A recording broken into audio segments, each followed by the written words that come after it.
Good evening. I would like to, at this time to call to order the January 4th, 2024 Stanley County Board of Education meeting. Welcome to all of you in attendance and to those joining us via live streaming. We appreciate you all being here and supporting Stanley County Schools. At this time, I would like to call on Mr. Liss for the invocation and the pledge. Let's bow our heads. Dear Lord, thank you for bringing us together tonight. We pray for your wisdom and strength as we make decisions on behalf of the people of Stanley County, that you help us to make the right decisions and informed decisions, and guide and direct us in everything we do. We ask these blessings in your name. Amen. Let us stand for the Pledge of Allegiance.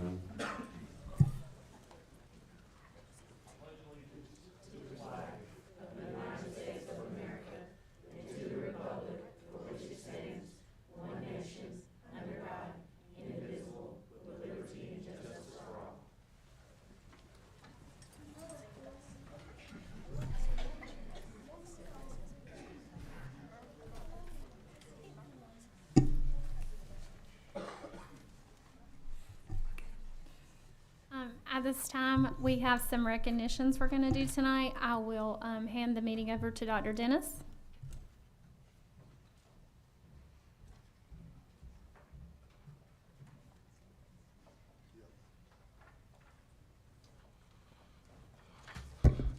Good evening, Madam Chair, members of the board. Tonight we have 4 different recognitions. We would like to start with our Stanley Stars, and I'm going to bring up Dr. Sandra Carter to introduce these individuals.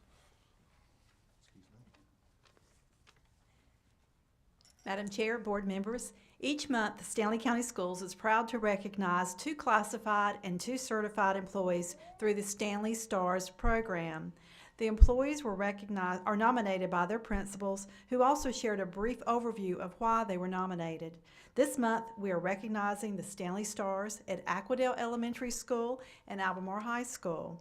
These employees were surprised by a visit from Dr. Dennis and were given a $25 gift card sponsored by the Nehemiah Project. And we'd like to thank the Nehemiah Project for their sponsorship of this program.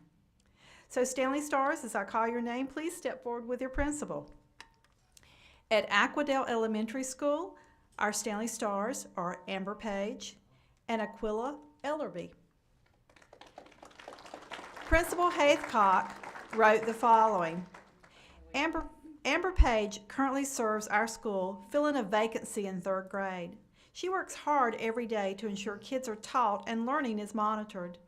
The kids in her class enjoy her excitement when she teaches math and her encouragement for them when they are working on their reading. She fills a much-needed role and does so with professionalism and love for our students. Aquila Ellerby is our pre-K EC teacher who works with students with many different needs. Her classroom is welcoming and empowering for her students. She adds happiness to the overall atmosphere of our school. She always has a big smile and kind word for everyone. She doesn't hesitate to help help where needed and is always encouraging to others. Congratulations to our Stanley Stars at Aquadale Elementary.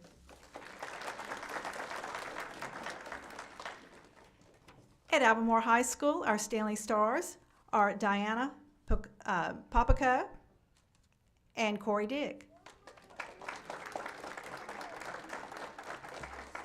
Ms. Papaco could not be with us this evening for other prior commitments. Principal Pennington wrote the following. Ms. Papaco brings such positivity and cheerfulness to our school. She is very thorough in her work as bookkeeper at Albemarle High School. She is a quick learner and highly organized. You can't help but smile after interacting with her because she has such a pleasant, engaging personality. She is a valuable part of our team and very much appreciated. Coach Dick epitomizes the value of establishing trusting relationships with his students. His calm, level-headed response to a recent incident was a key factor in the safe outcome of this event. Coach Dick is fully committed to the vision and mission of Albemarle High School. His dependability and sense of teamwork are part of what makes Albemarle High School such a great place to work and learn. Congratulations to our Stanley Stars at Albemarle High School.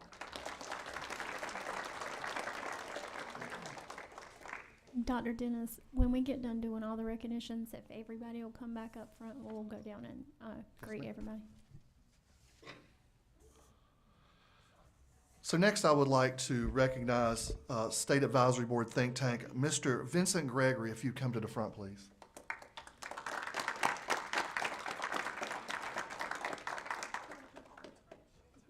You won't? Come on. Come on.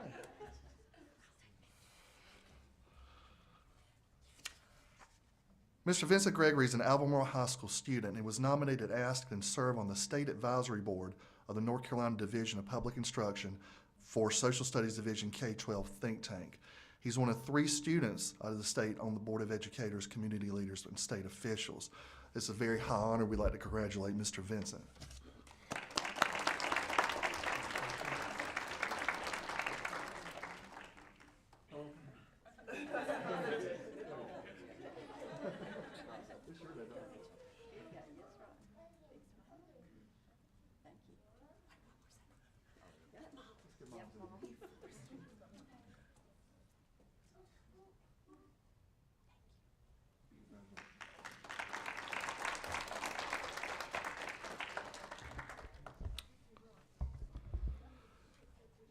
Next, I'd like to bring up Miss Meredith Howell, South Stanley High School.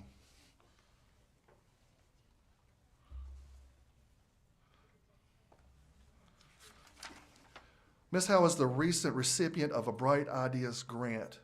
Her project was our Holocaust Literature class project, which consists of a semester-long projects involving purchasing Holocaust education children's books to be read at feeder elementary schools, creating our own Holocaust children's books based on Holocaust survivors who call North Carolina home, and learning about Jewish culture through cooking, and designing and decorating shoes to commemorate Holocaust upstanders.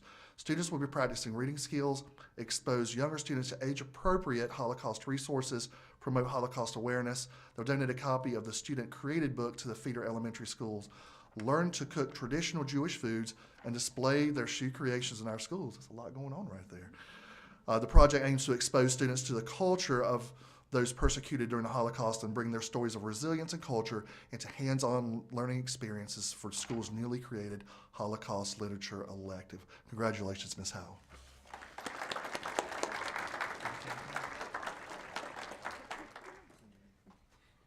Today is the first day of our new Holocaust Literature class, and I'm so excited because I don't think that the students know what's in store for them.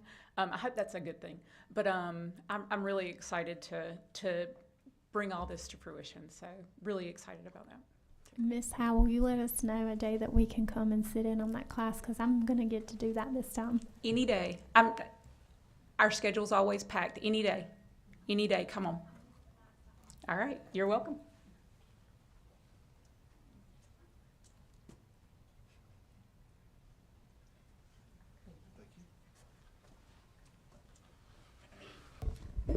Last but not least, we would like to recognize the Albemarle High School women's basketball team. They were the only 1A squad in the Mount Pleasant Holiday Classic, 1A being classification based on their ADM, which 1 being the lowest and 4 being the highest. So Albemarle High School became tournament champions after wins against 3A and 4A teams under the lead of Coach Davis. And these are teams, of course, that would have ADM numbers 3 to 4 times higher than theirs. The team will compete in the Yadkin Valley Conference, and we want to congratulate them on such an outstanding victory on such tough opponents. So I'd like to bring them up and congratulate them now.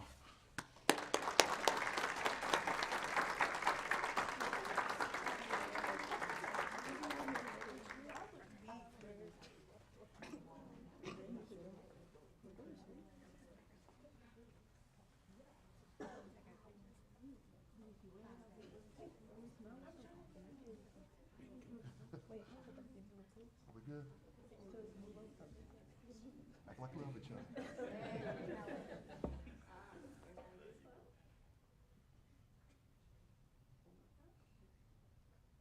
Oh, don't go nowhere. So if I could have the other individuals that were recognized tonight come up, the board would like to address you. Yeah, and board members, if you want to go down, we'll congratulate all them and then take a short recess.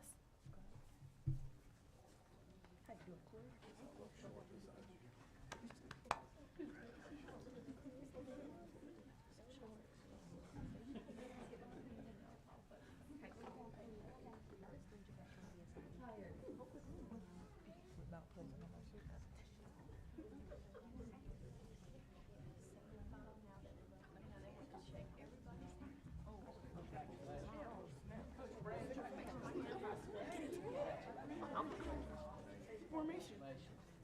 job. Doing a great job. You better have. I've got a good team. Congratulations.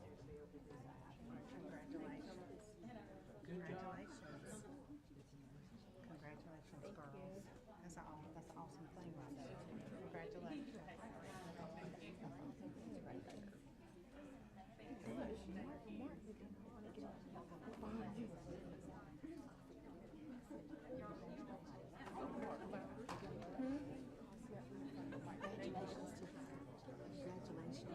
Looking forward to seeing you girls play. Always. Congratulations. Now, you senior this year? I'm still short. Congratulations. Congratulations. You just keep it up, okay? Congratulations to all of y'all, and wonderful, and keep it up, okay?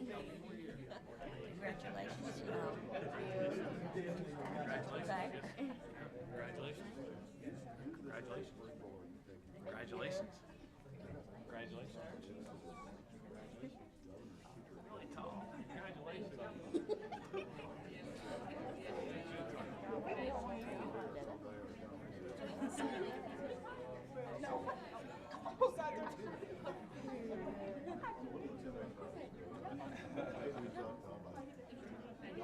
Maybe all of you are awesome. I don't even have words for it.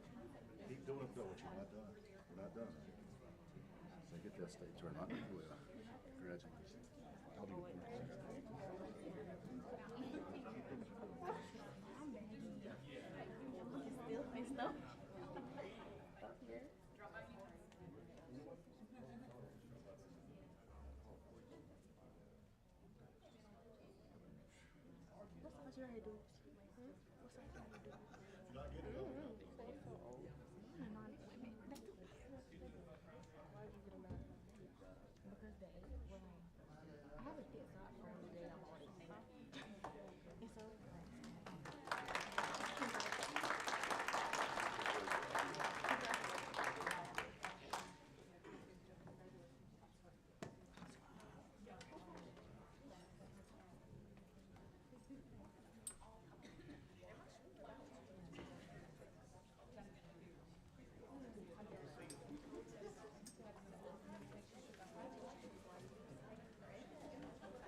right, I'm going to call us back from recess. And at this time, I would like to ask for a motion to enter into closed session for personnel matters, NC General Statute 143-318.11A6, student matters, NC General Statute 143-318.11A1, attorney-client matters, NC General Statute 143-318.11A3, and school safety plans, NC General Statute 115-C 105.27. I move to go into closed session. I have a motion. Do I have a second? All in favor? Any opposed? We are now in closed session.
Call us back into open session now.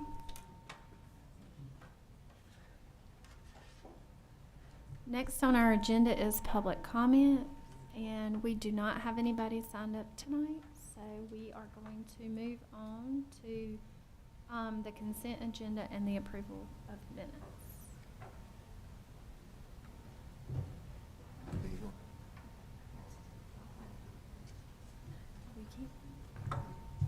I don't think so. Okay. Board members, you have those minutes in board docs, and you have had time to look over those. I will now entertain a motion to approve the consent agenda. Make a motion to approve the consent agenda.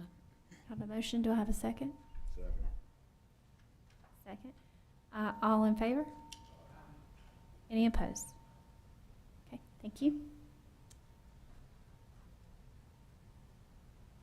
Next, we have committee reports. I know many of our committees have not had time to meet since we just got these assigned, but I will go ahead and go through the list anyhow.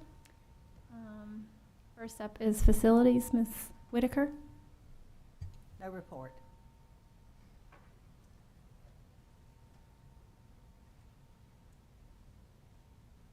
Next up is finance. Oh, thank you, Madam Chair. We did have a quick meeting on December 13th to approve and review and approve the budget resolution, which happens time to time throughout the year as state money comes in. I think Jacob or Mr. Dudnick can answer any questions that you have. Board will just have to take action on it, I believe, coming out of committee. But again, this is just state money, restricted money coming in, and it's updating where that has been used for the statute. As far as anything else, we did briefly begin discussions on the recommended budget that we'll start preparing for the county commissioners. I think we're pushing hard on that. What you said yesterday, you'd have it ready. But maybe by the end of the month or before our next meeting, hopefully we can get a work session to be able to go through it, because there are a lot of critical items coming through for the year that we'll have to ask for. Thank you.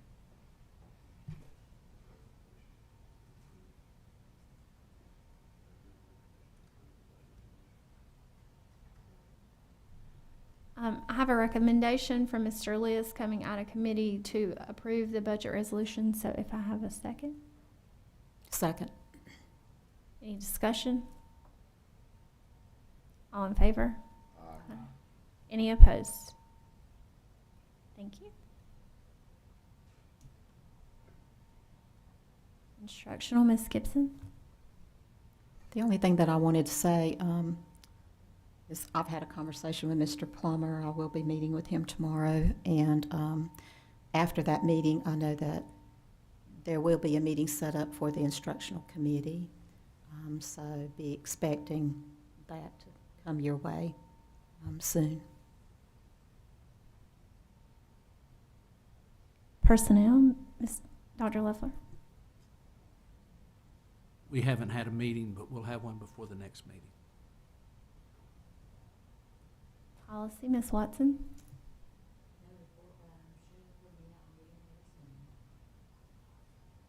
And then safety and security, Mr. Sorensen.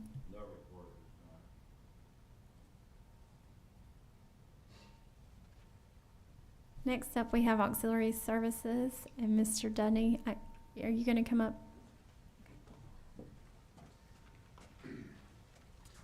Okay, we have now finalized our audit for June 30th, 23.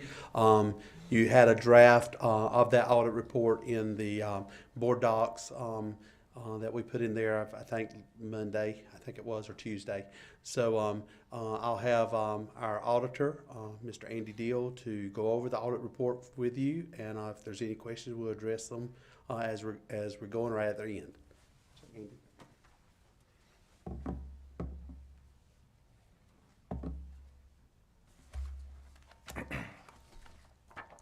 Good evening, members of the board. Hope everyone's doing well this evening.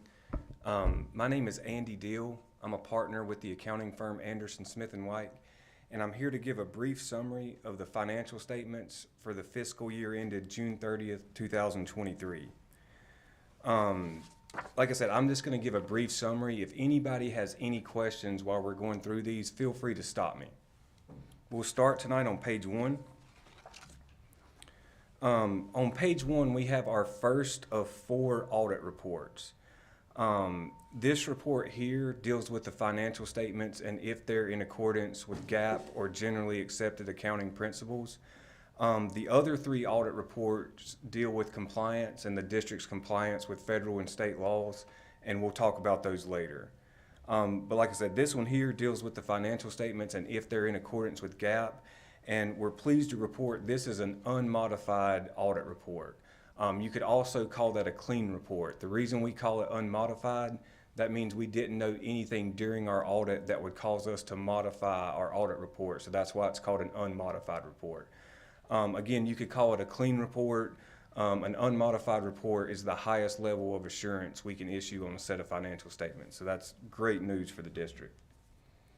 Next, we'll flip back to page 14.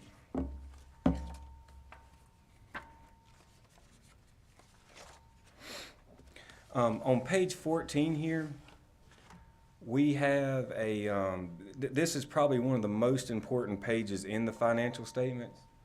And I'm gonna see if I can highlight a number here if it'll let me. Nope, it won't.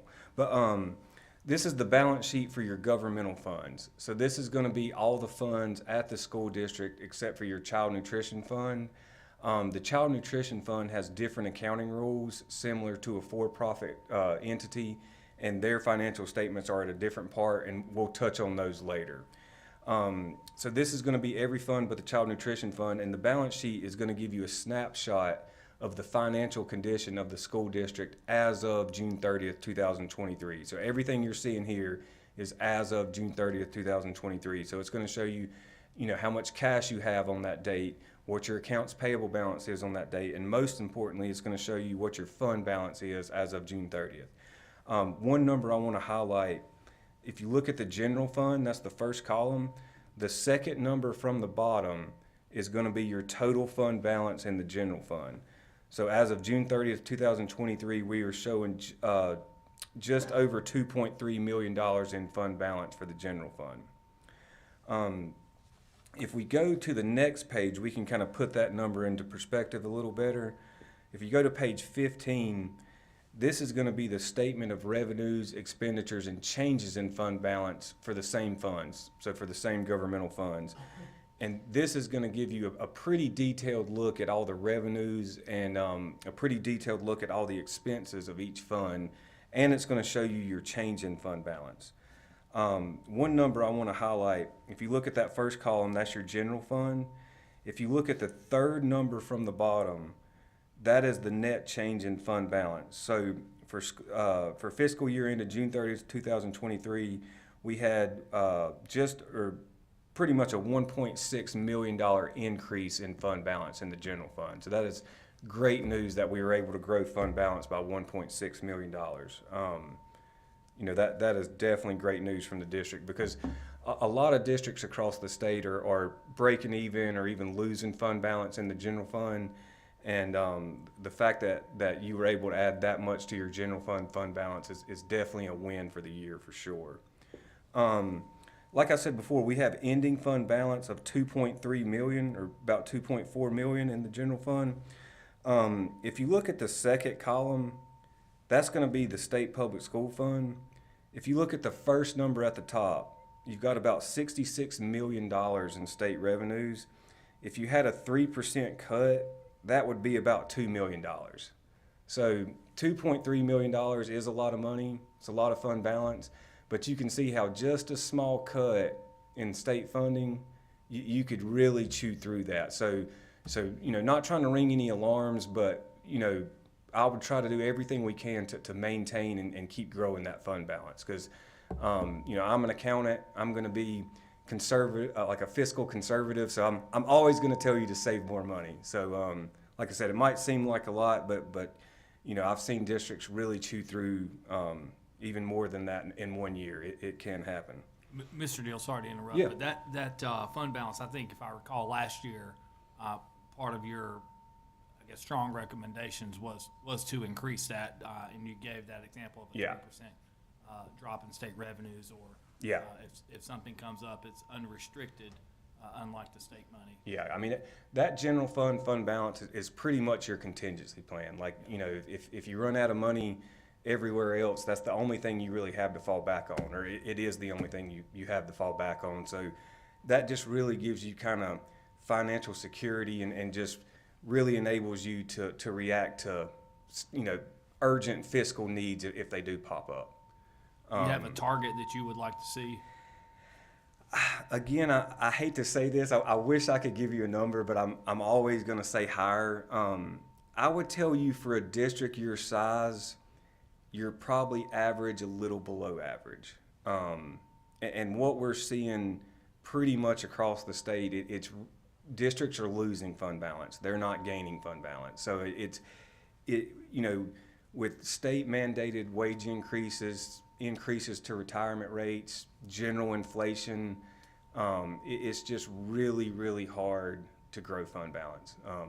You know, it's a huge effort. So the fact that you guys were able to add so much, you know, this year is a huge win. And I saw it at some districts, but most districts I would say broke even or lost. So definitely had a great year. And so I guess one way for the public in kind of understanding, because it sounds like a lot of money. Yeah.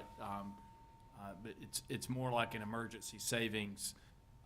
If you're a normal person, you go to work, you own a home, you have bills, you have a family, and your income is down 3% for the year, but you need to pay the bills, the mortgage, then you would have to possibly dip into savings. And Yeah. this is, you know, we can't control what the state funds. Yeah. And we can't control, you know, federal funds coming in. So this is something that you think we should continue to grow, that our leadership has done a great job this year. Yeah, definitely. And you know, the 2.3 million, like I said, if you had a 3% cut in state funds, that's 2 million right there. That's just state funds. You know, my advice would be try not to go below that. Try to increase it. And it's hard for me to throw out a hard number just because you never know what's going to pop up. And another thing a lot of folks don't realize, if they increase the retirement rate, or say they give, when I say they, if Raleigh, the state, increases the retirement rate, none of us in this room have control over that. If they give the teachers a raise, none of us in this room have control over that. But guess what? You have to pay it. And not only do you have to pay it with your state funds, but you, like your federally funded teachers, they have to be given that same raise. Your locally funded teachers have to give that same raise. And just because Raleigh approves an increase, that doesn't mean Washington's going, oh, North Carolina had an increase, so we've got to increase their Title I funding. It doesn't work like that at all. And so that's why I'm always saying, you know, save what you got, try to grow it. And but unfortunately, it's really hard to do. I mean, That's a great example, because if we think about the allotment formulas that the state has and how they fund positions, and looking at our county, particularly on the western end and some in Albemarle, as we continue to grow, the state doesn't pay for every teacher, it doesn't pay for Yeah. every position. So we have a few kids over in one class. We may not get a state paid position out of that. Yeah. Yet we're mandated to a class size, particularly in K3 and possibly K5. So this is where something like an emergency fund, this fund balance, comes in to carry us through, possibly through the year in certain positions, until we can possibly have a little bit more growth and make a state paid position. Exactly. And on top of that, you've got stimulus funding that's going to be winding down too. So if you've got any of those positions that you want to keep, Yeah. you know, you're going to have to pay it from somewhere. So, Thank you. yep. That's all I wanted to touch on page 15. Next, we'll talk about the child care fund, and that is on page 23. Or child nutrition fund, excuse me. On page 23, this is the statement of cash flows for the school nutrition fund. And like I mentioned before, the school nutrition fund has different accounting rules, more similar to a for-profit government. And due to that, they have to carry liabilities on their financial statements for the state pension plan, the state health plan. And being honest, what that does is it really muddies the water when you're trying to tell, okay, how well did they do financially for the year? So the one thing we like to look at, and just the simplest way to do it, is to look at this statement of cash flows, which is going to give you a pretty detailed level of, what did cash do? Did it increase? Did it decrease? What did we spend it on? And if you look about midway down the page, it's going to be the net increase or decrease in cash and cash equivalents. We had a $10,000 decrease in cash, and our ending cash for the year is $3 million. So we lost $10,000 in cash, and our ending cash was just over $3 million. From all the districts I saw, I don't think I had any make cash in fiscal year 23. They either broke even or lost a significant amount of cash because during COVID, all the students were considered free lunch, which really boosted your USDA revenue. Whenever those rules went away, your USDA reimbursement and revenue went down, but you had these state mandated wage increases that increased your wage costs. And then we all go to the grocery store, food costs went crazy and are still high. So that really put a strain on cash. So the fact that the program only lost $10,000 is a win. And being honest, with ending cash of $3 million for a district this size, I mean, your child nutrition program has more cash than your general fund balance, which I have seen that before, and it's a good problem to have, being honest.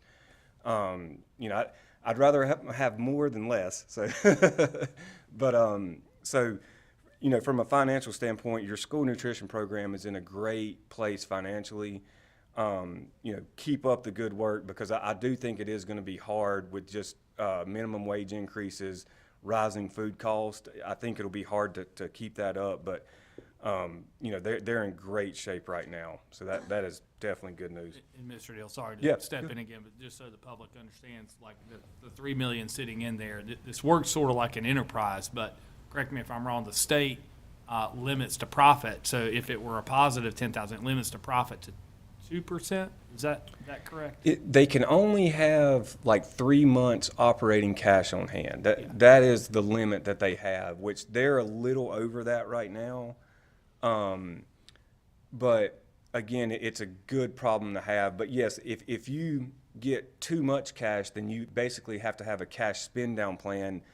What are you going to do to spend your cash, which I think is crazy. But again, I don't make the rules. But so yeah, they are limited to the cash that they can make.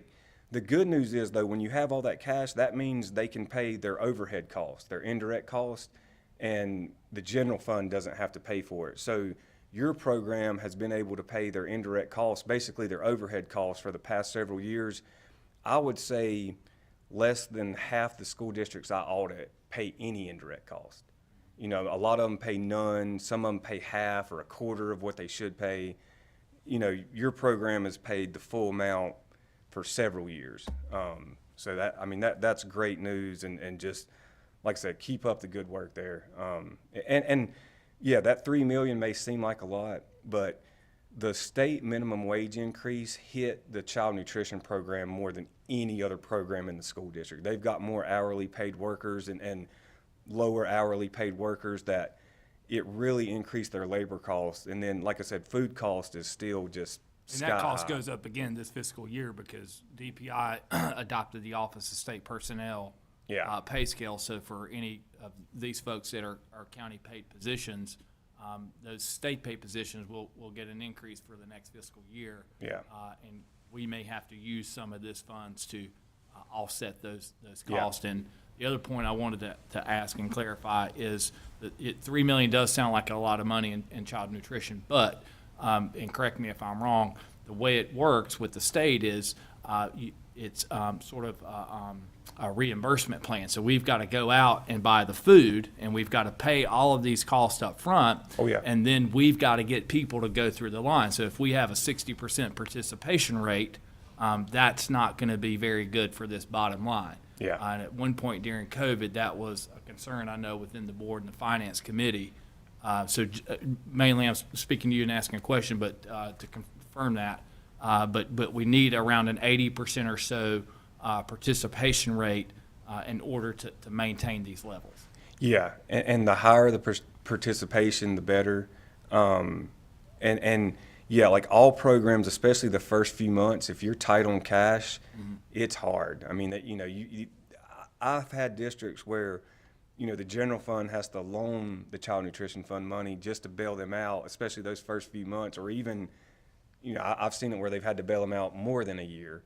But yeah, I mean, it's hard, and it's really hard if you have small schools with small cafeterias, and I feel like those are some of the ones where the participation is just hard to get it up, and if you don't, you still have your kind of fixed overhead with your manager and the minimum amount of employees you have in the cafeteria, and it can be hard, to basically, for the program to stand on its own, so, yep.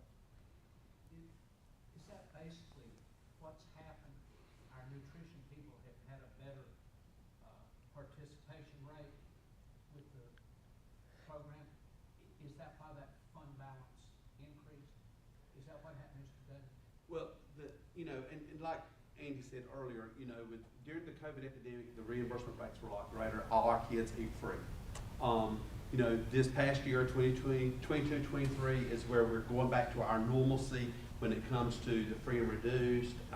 Luckily the state covered the reduced portion of our students as a free student, but we had to go back to students that were paid based on family income had to pay. What happens there is, we took the approach to try to add as much of our schools onto the CEP option,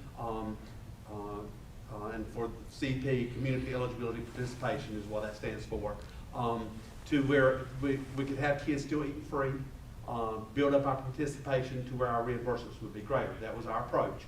At first, we were sort of slack with our participation.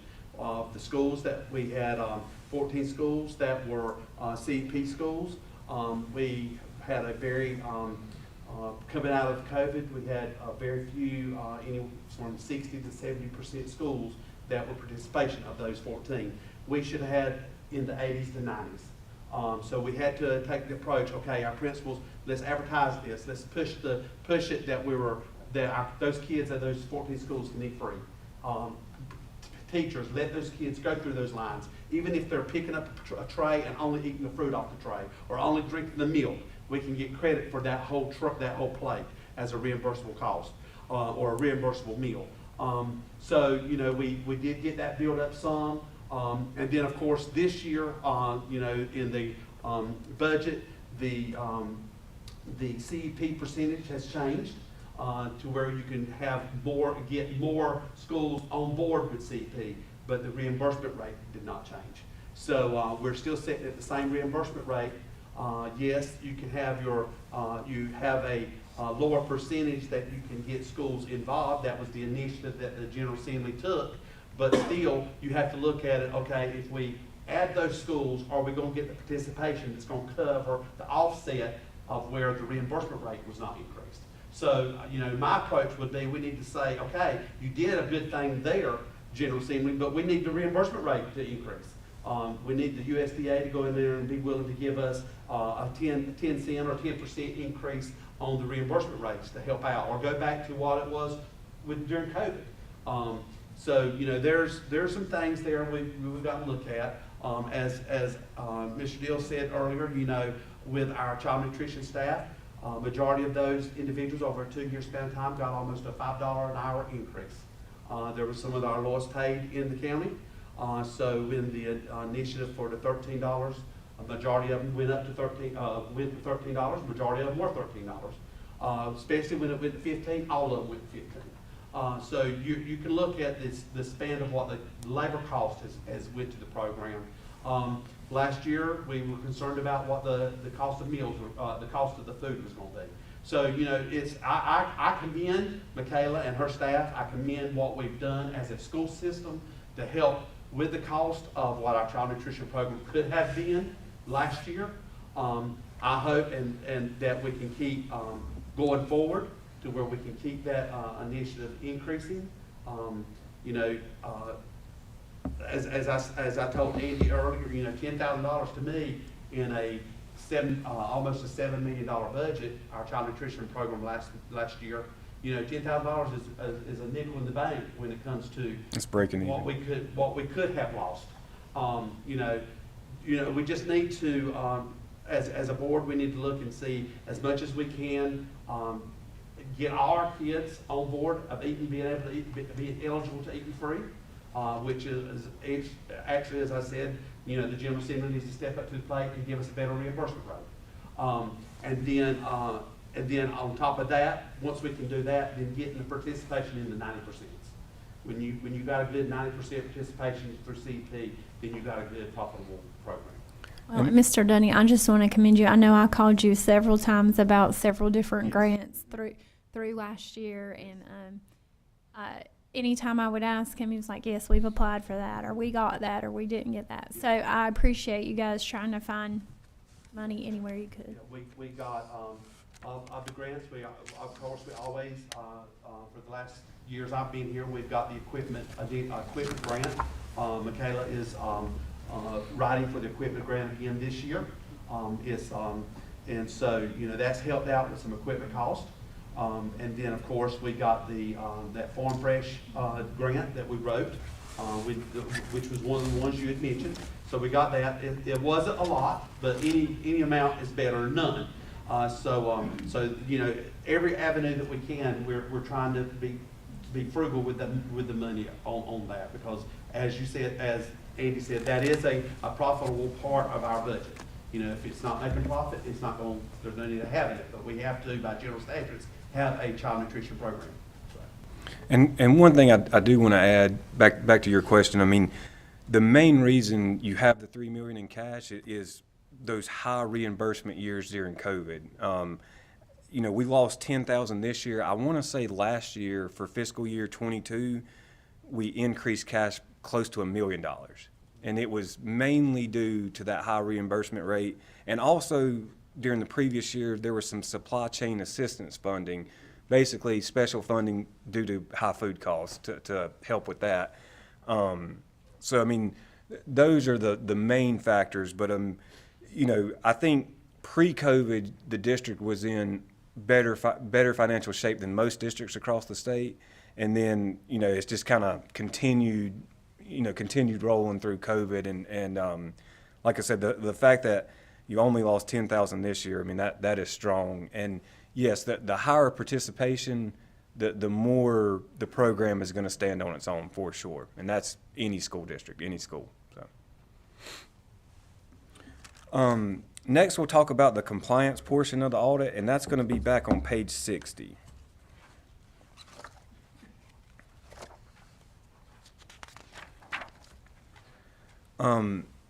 On page 60, we have our first of three audit reports on compliance.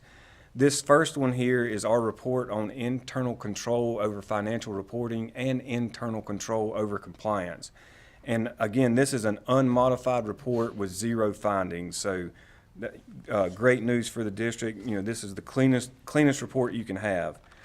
If you flip over 2 more pages, this is our report on the district's compliance with the major federal programs. And we did have one internal control finding here that we'll touch on later. But other than that, we had no other findings. And like I said, we'll touch on the finding in just a minute. If you flip over 3 more pages to page 65, this is our final audit report. And this is our report on the district's compliance with the major state programs. And this is an unmodified report with 0 findings.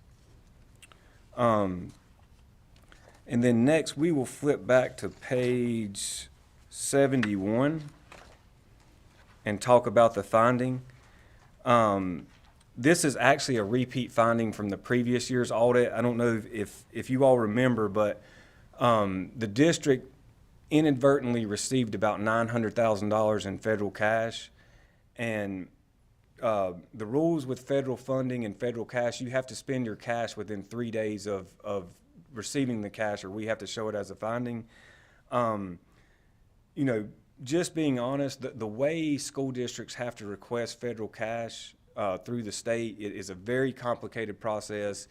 it, being honest, it causes us to work a lot more hours than I feel like we should, but it's not as cut and dry as you think it would be. So due to a voided check, the district inadvertently received these funds, and the funds haven't been returned to DPI. And I know it sounds crazy, but it's a lot harder than you think to return those funds to DPI. I actually have 2 other districts that I audit personally that have the same issue. You know, I've had this same conversation at 2 other board meetings, and for whatever reason, it's, you know, whenever too much money gets into the bank account, getting DPI to agree to that and to take the money back is very hard, and it's just very hard to get them to do it. And honestly, the one district that I heard that it did happen at, they actually called us to verify, hey, do they really have these funds that we need to take back? And we're like, yes, you know, we're showing it, the school district's showing it. Don't know why you're not showing it, but yes. So, you know, it's just one of those things that it's a lot easier said than done. But I think Terry is making some progress on getting those funds returned. So as soon as the state draws the money back, it won't be a finding. So the fact that the money hasn't been drawn back, we can't show it as corrected since it's still in the bank account. So that's why we have to show it as a finding again. But again, that's our only finding throughout the whole audit. One other thing I want to touch on, if you turn to page 73, this page doesn't look like much, but just due to formatting, there's a certain way we have to format the prior audit findings. So what this page has here is, this is the findings we noted in the prior audit. So the first one, this finding 2022-001, the district, I think, was over budget in, I think, the general fund and maybe capital outlay fund last year. Those funds are not over budget. No funds are over budget this year, so that's been corrected. The second finding is the one we just discussed. The state hasn't taken the money back, so that's still a finding.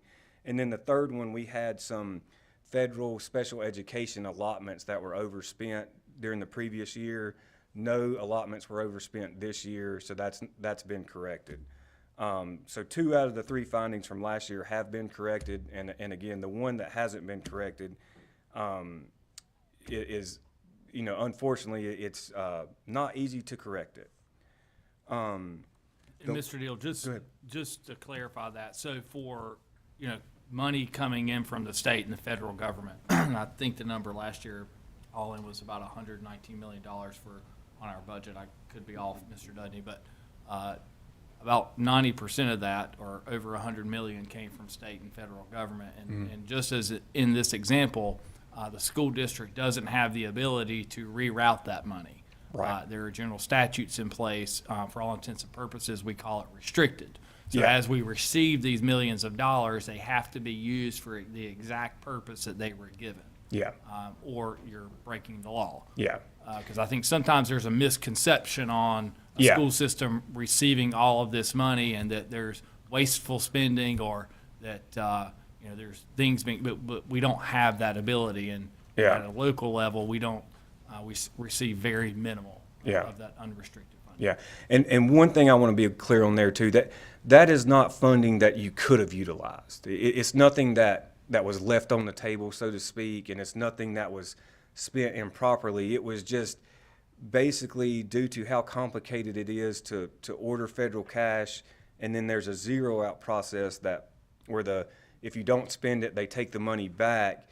During that process, somehow the state got out of balance with what we were showing, and therefore the money's sitting there. So now we just got to convince the state that it's theirs. So, you know, should not be. Last year with that finding, I had to communicate with DPI concerning what the finding was and how we were going about we won't have those findings anymore.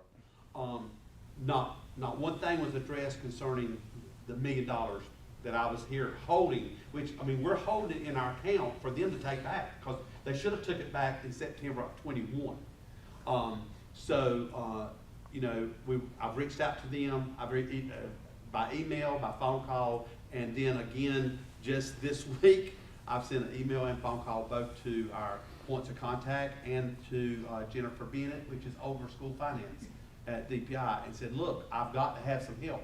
This money has got to go back to the state. So, as Andy said, I just can't write a check and send it to them because they ain't gonna know how to process it. Yeah. They've got to pretty much, it's almost like they've got to bill us for that $900,000 and then let me write a check to get it back to them. So I'm waiting for that communication. As soon as we get that communication, we can clear this up. Yeah, and just to add to it, I think they've had a ton of turnover at the LGC and the state treasurer and just, you name it. I think they've just had a ton of turnover and kind of been short-staffed.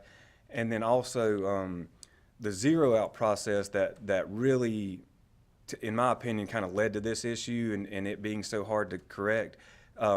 They've quit doing the zero-out because I think they've realized that was just, making things harder than it should have been. So that there is some good news there. So, hopefully we won't have to deal with these issues, next year and in future years. So, the last thing I want to go over, this letter here is what I call our required communications letter. Due to auditing standards, there are certain communications that we have to have with the board in writing, and they're in this letter. I just want to touch on the last paragraph here. It's called difficulties encountered in performing the audit. We encountered no significant difficulties in dealing with management and performing and completing our audit. So when we do a federal and state single audit, we ask for a ton of documentation. We have a ton of questions, and it's not just for finance. It's pretty much district-wide. And while completing the audit of Stanley County Schools, if we ask for documentation, we get it in a timely manner. If we ask a question, we get a complete response and not a vague response that leaves us asking more questions. And basically, when we don't have to pull teeth to get an audit done, it just allows us to do a better, more effective audit than if we're really just having to really pull stuff out of the client. So I always go over this paragraph with boards, whether it's good or bad. It's usually good, but not always. But yeah, definitely just wanted to touch on that and just pleased to report we didn't have any difficulties in completing our audit. But that's all I have to go over specifically tonight. If anybody has any questions, feel free to ask them. I just want to say thank you, Mr. Deal, and thank you, Mr. Dudney, and your team for being able to have a very clean report. And I created a summary. I gave this last year, and I created a summary again this year, including this audit report. So I want to pass this out to y'all. This is our fund balance over the last 12 to 15 years on how it's been going. So if you'll just take one and pass it around. This is just something I felt like is always a good tool that you can just glance at and look at where we've been and where we're going. And you'll notice that every one of the charts is always, there's an increase. So my goal is to always do everything I can to possibly increase the fund balance for the school system. Because we never know when that time's going to happen. We never know when that roof's going to be blown off. We never know. And it might not be as much up in this area, but when back at my hometown, you never knew when hurricanes were going to come through and rip off the whole roof. So that's a big ticket item. Me and Mr. Bent was talking earlier today about what it would cost just to put a repair to a roof. If you had to go and reestablish a whole roof, you're looking at some major money. We can sit there and you can see on the capital outlay fund balance that we're almost at $4 million through June 30th, 23. Some people might look at that and say, okay, you've got a big savings account here, your capital outlay. How are you going to spend that? You might even hear people say, well, we're not willing to give you any more because you're sitting there with this amount of money. But $4 million would be nothing if you had a school to catch fire, Lord forbid. I went through, right after I became a finance officer at my hometown, we had one of our biggest K-8 schools burnt down. It was underinsured. We ended up with about $2 million extra money in rebuilding that campus than what insurance covered. Luckily, the fund balance was there to help with that, and then, of course, lottery proceeds. For y'all to know, our lottery proceeds, we get them, they come through us, our chairman signs off on those applications, but it goes to the county for debt service. So it's not like we're sitting there with lottery money that we can bank to help, or a lottery money that we can send a plan to the state to get approval to put a new roof on the building, or put a new septic tank down, or anything of that sort. So, in our situation here in Stanley County, all we can do is save every dollar we possibly can save to keep our fund balance increasing for those accidents or incidences that may happen. So that's my goal as your finance officer, is to make sure that I'm doing everything I can on my part. You'll see that local funds the previous year did dip. That was when I had a medical trauma in my life and couldn't do everything that I wanted to do. Last year, my intentions, we succeeded with that with the finance department. We're going to do that same thing again this year. Everywhere we can look to save money to build up our local fund balance, I'm going to do it, because as Mr. Deal said, 23-24 school year is the last part of our COVID money.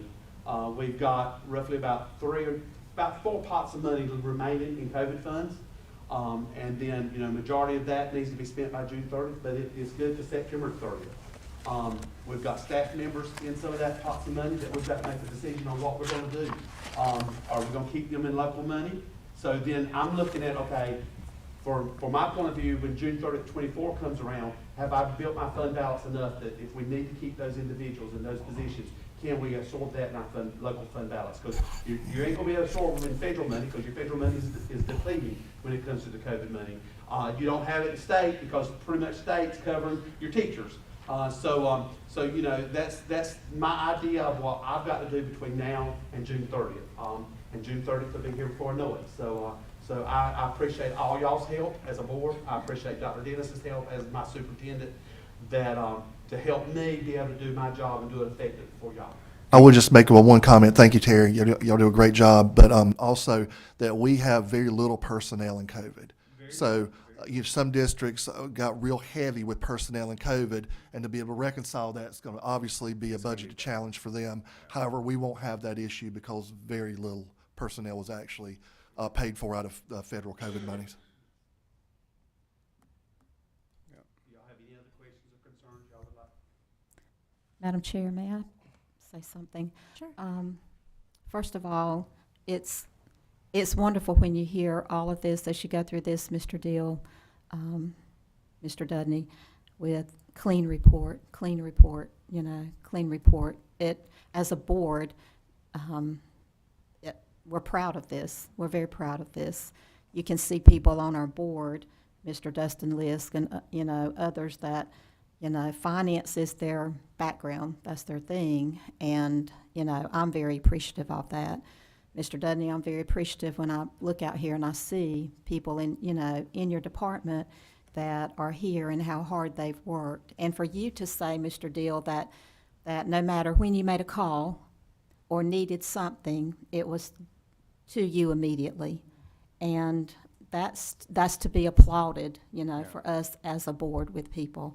There's one thing I wanted when I read page 4 with financial highlights, and I just kind of highlighted that with the board experiencing an increase in enrollment of 4%. We've increased that fund balance, but then the school system has continued to work with diminished resources, still ranking below the state average in total per pupil funding. So it says to me what a great job that we are doing with the resources, the funds that we have. And again, I just wanted to applaud you, Mr. Dudney, and your staff, Dr. Dennis, our board, and Mr. Deal. I appreciate everything that you have presented to us, because I know personally I feel very proud with this audit report. Thank you. You should, and it's not always this fun. So I tell folks all the time, no news is good news out of me, and whenever we do this at other districts, it's I don't want to say there's a lot of districts that have a lot of problems, but they're out there, and it's not fun. So. I also too just wanted to say we appreciate you coming and giving the report. I know it's about numbers and our procedures and how we're handling things, but it was kind of funny that Ms. Gibson said that I too had highlighted page 4 where you made the statement, but I also went over to page 11 where you talked about the economic factors and you talked about where we are in local per pupil expenditures for our county, and that of the 5 counties around us, we are the lowest. So although this kind of is steps to the side a little bit of your report that you're giving us, it's nice when we see that and we see someone from the outside is looking at the same thing we're looking at, and maybe somebody is listening and they'll get it. So it is. I didn't highlight mine, but I put a little star beside it. I know. So it's, even the part where you put that the western region in Stanley County is growing, which we've been saying and saying and saying, but we have a hard time getting some people in this county to understand that. So it's really nice to see that in print from someone other than us, so I appreciate that. And Mr. Dudney, we appreciate your department. I know you are blessed with some good employees, and I've had an opportunity to work with some of them, so we appreciate all that you do. I know you've been dealing with a lot this past year, and I just appreciate everything that you and your staff is doing and have done for us. Yeah, my staff has been excellent, has been a big help to me. And I'm gonna just be honest with you. I'm the type of person that I feel like my hands have to be in it regardless. And my eyes need to see regardless. And it's been a handicap that I've had to say, okay, I'm trusting in my staff, and my staff has been an awesome bunch of people to work with. I just commend how great it's been, and I commend y'all, thanking y'all for allowing me to get an assistant finance officer that, I don't know if you keep up with it much, but there are far and few between to find finance officers experienced across the state of North Carolina. You don't go to school to be a school finance officer by all means. And so, and we were talking about this earlier today, me and Jacob, to be able to grow someone from the inside, rather, whatever may happen, if I leave or whatever, and I hope not to. So don't want y'all to be scared of that. So you got me worried for a second.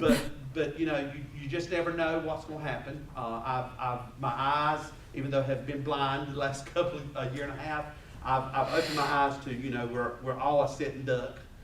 So if I can do everything I can to train someone internally that can be a big support for Stanley County Schools, even after me, or even not Stanley County Schools, another school system, that's where we're actually doing a good job and I appreciate y'all allowing me to have that.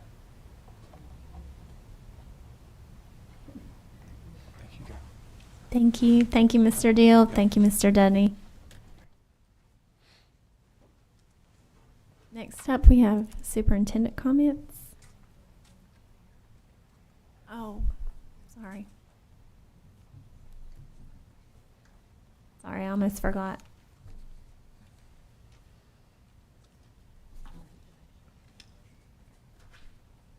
So I make a motion to approve the audit report as presented.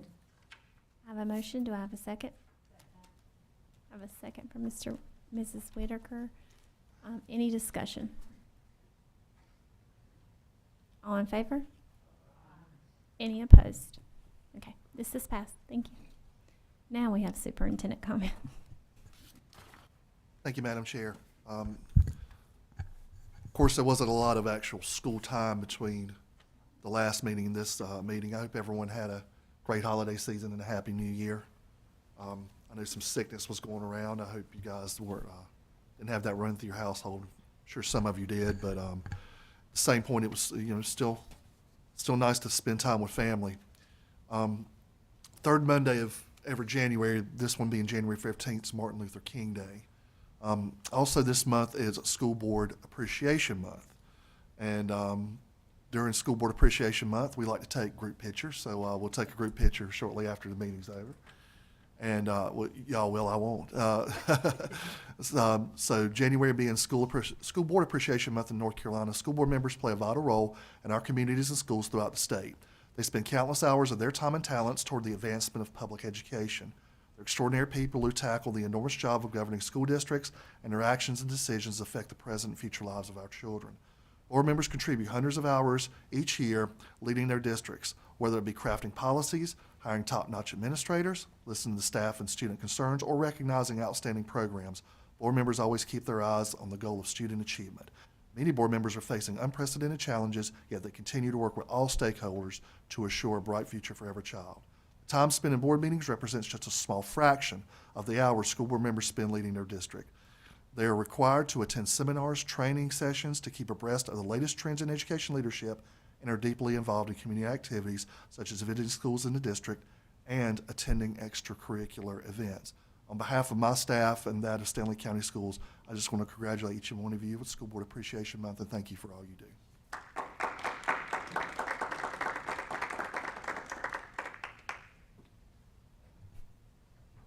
And now we have board member comment, and I'm going to start on the end with Dr. Leffler.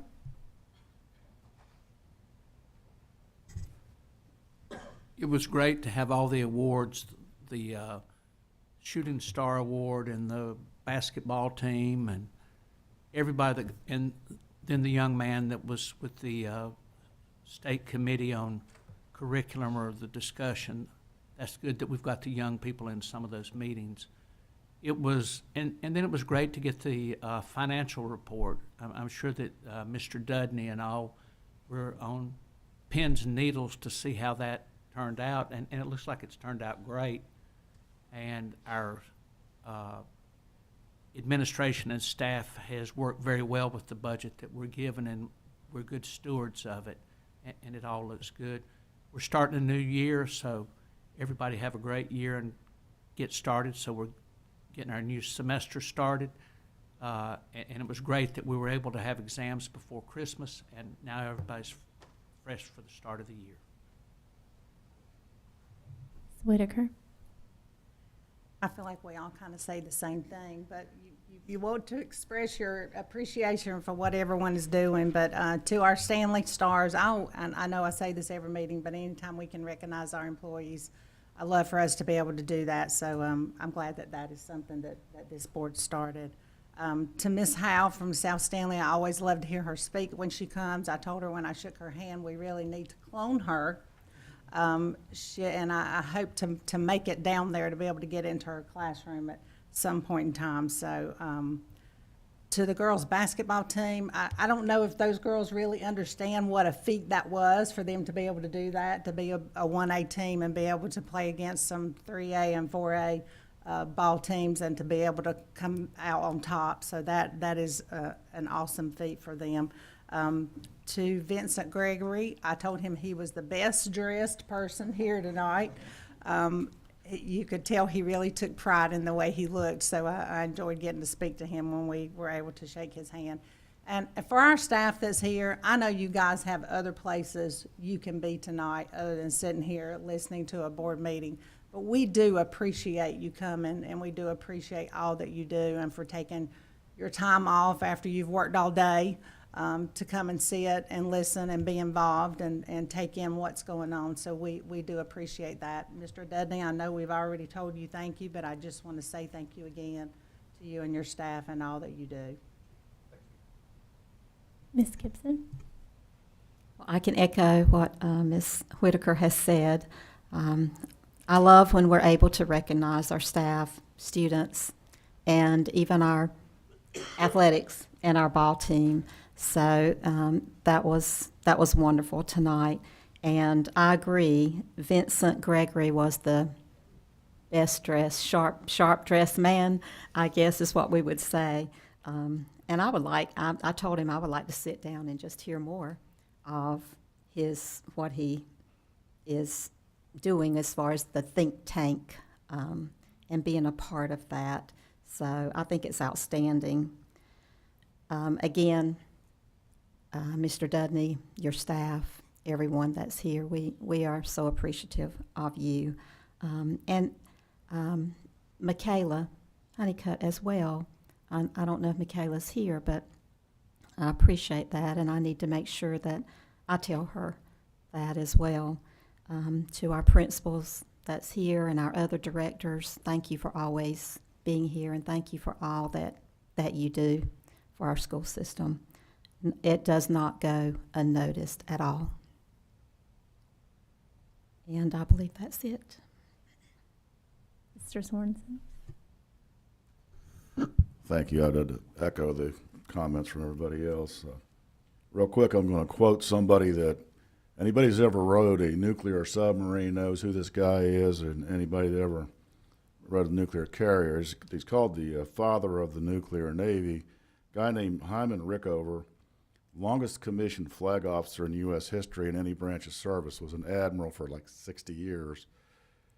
He said this back in the 50s, and given what's going on in Stanley County, I think it's pretty pertinent right now. He said, "I suggest that this is a good time to think soberly about our responsibilities to our descendants, those who will ring out the fossil fuel age.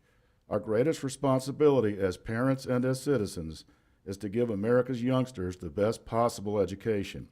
We need the best teachers and enough of them to prepare our young people for a future immeasurably more complex than the present, and calling for even larger numbers of competent and highly trained men and women. We have amazing teachers in Stanley County. We need more." This generation right now is seeing exponential growth and change in technology. AI is not a new thing, it's the thing. And we need to train these kids and educate these kids. And the thing that's going on in Stanley County and the entire Charlotte metro area is growth. It's happening, it's coming, and we can't stop it. We have a choice as Stanley County citizens and voters to pick the direction we're going to take. Are we going to invest in our educational system and become a prosperous, growing county economically, or are we going to fall by the wayside and decay? And I think with the political season heating up, people need to start paying attention to what's going on. Our kids deserve better. Thank you. Ms. Watson? Well, I'll just echo everything that everyone said. We're here at the end, so, but everybody that was recognized tonight, I really appreciate all that they do. I appreciate everybody being here. We do like to see your faces. So I hope everyone had a very, very good holiday, and we're going into a new year that we need to really get it going. Thank you. Mr. Lisk? All right, I get to go last. Yeah, I agree with everything everybody said. As a finance person by career, I enjoyed looking at these numbers. And I certainly appreciate Sarah, Jacob, and Mr. Dudney for all that they've done. And I think it's just a reflection of the cabinet leadership and Dr. Dennis for what he has done in helping us through the last few years. When I look at Mr. Dill's report and kind of referencing what Mrs. Gibson, Ms. Whitaker said, we're ranked 89th out of 115 school districts, which is bottom quartile. Yet our county, as far as size, is ranked 43 out of 100 counties, and it shouldn't be that way. When I look at the fund balance and the capital outlay balance, it seems very high to the naked eye. But when you put it in perspective and you say, well, at South Stanley High School, our maintenance department's having to buy parts off of eBay that are refurbished, and the Freon is nearly extinct. In my understanding, that at any point in time, this system can go out, and it would be upwards of $1 million to replace it. So we have extensive capital needs across this county. We don't have enough money to cover that. So I applaud everyone that works in this system, because you're working with very, very limited resources. Meanwhile, you're watching your colleagues in Union, Cabarrus, and our surrounding counties, and quite frankly, even Montgomery, who had a higher paid superintendent, who has a brand new school. They have half the tax base we do, and they have tax rate ad valorem is 61.5 cents. Ours is 61. So somehow they can do it. I believe that we can do it too. So I just want to applaud Dr. Dennis for, again, for all you do, and every teacher, every Mr. Keith Benton back there, who's doing a fantastic job, and certainly the finance department, because as a finance guy, this does mean a lot, and you just follow the money, and that's going to tell you everything you need to know. Thank you. Thank you. I too want to just congratulate everyone that got an award tonight, and want to just say my thank yous to Mr. Dudney and his department and you folks out here for a clean audit report. That is something, as Ms. Gibson said, that we can be very proud of. I appreciate all the hard work and the cooperation that he spoke of. That says a lot about your folks in your department. To all the staff out here, to these folks over here at this side table. I know that if I pick my phone up and call either one of you, you guys are calling me right back. I just appreciate Dr. Dennis, your leadership and your cabinet and your administration just being so good to us. And I know myself, I was really glad to see my kids back today. They were back at the center this afternoon. It was good to see faces that I hadn't seen in a while. They were excited, and I know our students are excited. And as Dr. Leffler spoke, we're ready to get started with this school year. Well, not this school year, but this semester. And I'm just ready to see what we have in store for us. But thank you very much.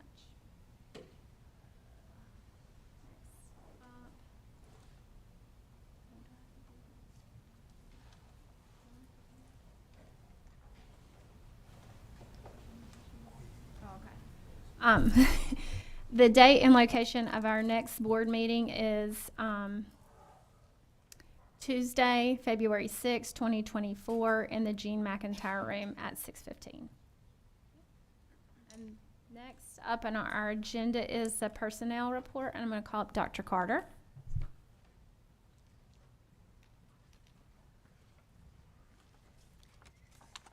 Madam Chair, board members, if I may call your attention to the amended personnel agenda.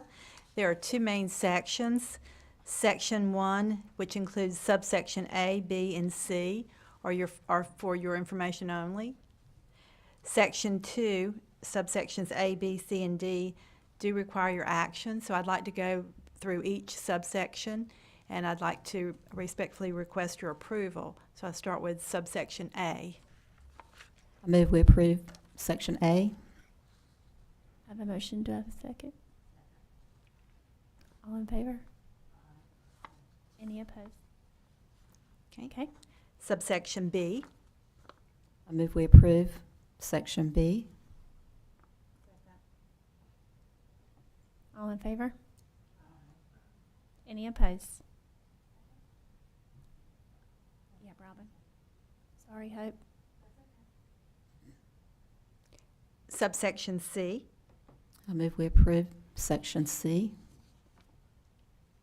I need a second from Mr. Lisk. All in favor? Any opposed? Subsection D. I move we approve Section D. All in favor? Any opposed? No. Thank you. Thank you.